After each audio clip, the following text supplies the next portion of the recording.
हे मेघनाथ, सुनो पुत्र, मनुष्य का घर केवल रहने की जगह नहीं होता, वह एक पवित्र स्थान होता है जहां हर दीवार, हर दीपक, हर आहट अपने परिवार की ऊर्जा से जुड़ी होती है। घर की यह ऊर्जा हमारी सोच, हमारे कर्म और हमारे भाव से निर्मित होती है। इसीलिए इस स्थान को स्वच्छ और पवित्र बनाए रखना सबसे बड़ा धर्म है। परंतु हे मेघनाथ, जब तुम किसी ऐसे बच्चे को अपने घर में आने देते हो जिसके माता पिता तुम्हारे प्रति ईर्ष्या या द्वेष रखते हैं, तब तुम अनजाने में अपने घर की शांति को भंग कर देते हो।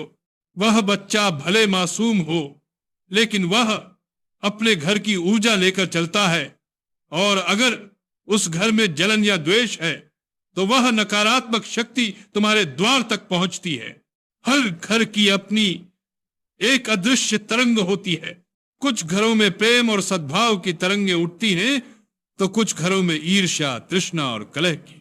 जब किसी ऐसे घर का बच्चा तुम्हारे घर में आता है जहां का वातावरण भारी और ईर्ष्यालु है, तो वह अपने साथ वही कंपन लेकर आता है।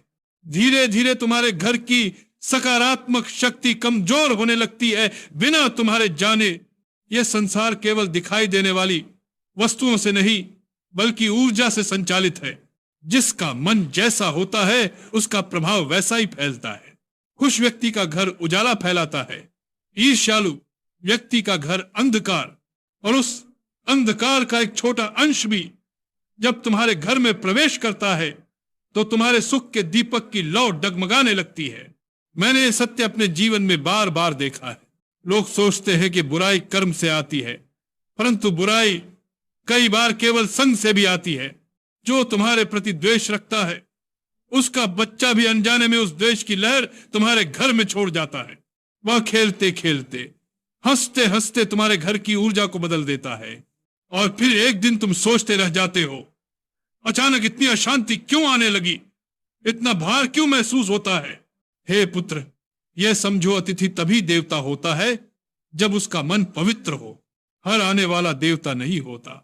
कुछ लोग और उनके घर अपने भीतर ऐसी ऊर्जा रखते हैं जो दूसरों के सुख को सहन नहीं कर पाती, और वही भावना जब तुम्हारे द्वार से भीतर प्रवेश करती है तो तुम्हारी उन्नति में बाधा बन जाती है।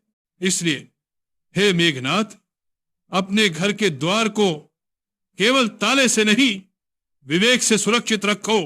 जैसे मंदिर में कोई अपवित्र वस्तु नहीं ले जाई जाती, वैसे ही अपने घर में भी किसी अपवित्र भावना का प्रवेश न होने दो। पड़ोसी का बच्चा यदि ऐसे घर से आता है जहां तुम्हारे सुख से लोगों को जलन है, तो उसका कदम तुम्हारे द्वार के भीतर दुर्भाग्य लेकर आएगा। वह चाहे मासूम हो, लेकिन उसके साथ जो ऊर्जा आती है वह मासूम नहीं होती। घर को स्वच्छ रखना केवल झाड़ू पोंछे से नहीं होता, उसकी ऊर्जा को भी शुद्ध रखना पड़ता है। अगर तुम अपने घर में बार बार ऐसे लोगों या उनके बच्चों को आने दोगे जिनके मन में ईर्ष्या है, तो धीरे धीरे तुम्हारे घर की आभा मध्यम पड़ जाएगी। जहां पहले हंसी थी वहां कलह आ जाएगी, जहां पहले समृद्धि थी वहां चिंताएं पनपने लगेंगी, जहां पहले शुभ संकेत मिलते थे वहां अपशकुन शुरू हो जाएंगे। राज्य की रक्षा तलवार करती है, परंतु घर की रक्षा विवेक करता है। राजा के महल की दीवारें सोने की हो या पत्थर की, यदि उनमें नकारात्मकता प्रवेश कर जाए तो सुख टिक नहीं सकता। तुम्हें यह समझना होगा कि अपने घर में किसे लाना है और किसे नहीं। हर मुस्कान सच्ची नहीं होती, हर आगंतुक शुभ नहीं होता। कुछ लोग मुस्कुराते हैं पर मन में जलन भरी होती है, और उनके घर का बच्चा वही भाव लेकर चलता है। इसलिए हे पुत्र, पड़ोसी के बच्चे को अपने घर में कभी मत लाना यदि उसके घर में तुम्हारे प्रति द्वेष या ईर्ष्या हो, क्योंकि वह अपने साथ वही नकारात्मकता लाएगा जो उसके माता पिता ने पाली है, और वह ऊर्जा तुम्हारे परिवार की शांति को धीरे धीरे खा जाएगी। यह कोई अंधविश्वास नहीं, यह जीवन का अनुभव है।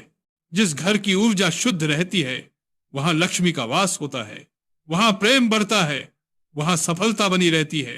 पर जिस घर में नकारात्मकता प्रवेश कर जाए वहां न मंदिर टिकता है, न दीपक जलता है, न शांति रहती है। यह बात सदा याद रखना। घर की रक्षा करने वाला केवल पहरेदार नहीं बल्कि समझदार होता है। अपने द्वार को सजग रखो, अपने घर की मर्यादा को सुरक्षित रखो, क्योंकि जब नकारात्मकता एक बार भीतर आ जाती है तो उसे निकालने में वर्षों लग जाते हैं, और तब तक सुख और शांति दोनों दूर चले जाते हैं। यह बात हृदय में उतार लो। घर की ऊर्जा ही घर की आत्मा है, उसे दूषित मत होने दो, चाहे कोई कितना भी निकट क्यों न लगे, क्योंकि जहां ऊर्जा असंतुलित हो जाए वहां भाग्य भी टिकता नहीं। यही मेरा अनुभव है, यही मेरा उपदेश है।